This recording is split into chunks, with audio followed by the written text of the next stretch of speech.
Dr. Gerald Schroeder. He has lived in Israel since 1971, immigrated, made Aliyah from the United States.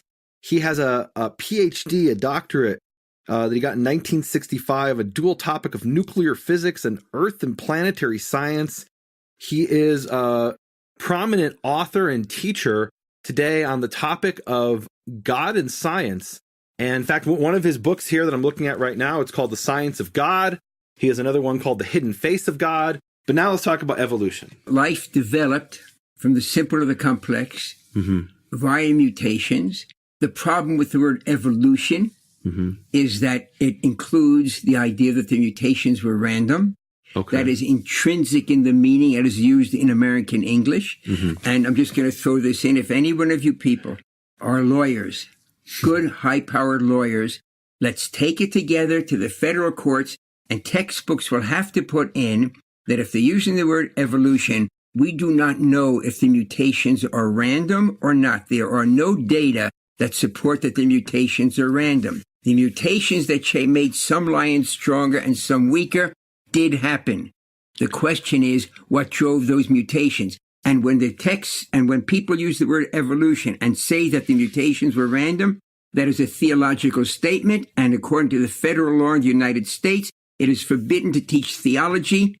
I'm probably kind of getting it, but I want to get this in. No, please, I hope someone hears this because I'll be happy to go with them. You'll testify before Congress about this? I'll bring in the science understanding of it, because that's what the other lawyers didn't have back in Pennsylvania about 20 years ago, that the word evolution, as used in American science, is that random mutations make changes, and then some lions are strong, some weak, some cheetahs fast, some cheetahs slow. But the key is on the random. The word random in random mutations is a theological statement. It says that God is not active. It's a negative theological statement. That's as strong as saying God is active. That is forbidden in science classrooms and in the United States of America. And it should be in every textbook that if they're going to use the word evolution, they have to put a sticker in there or make it clear in the text that we do not know if the mutations were random or designed.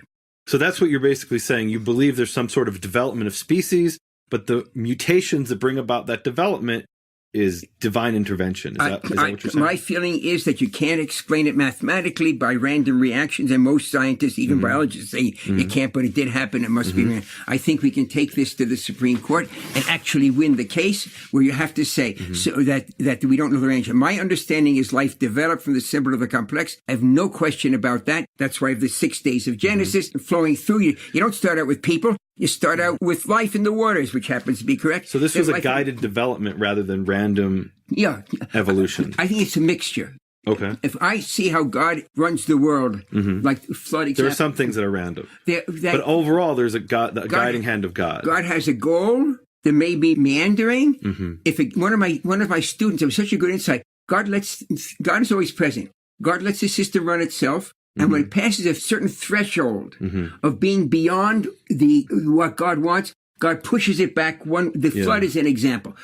God pushes it back online. It meanders some more. God pushes it back online. That although God can cause floods, not all floods are caused by God.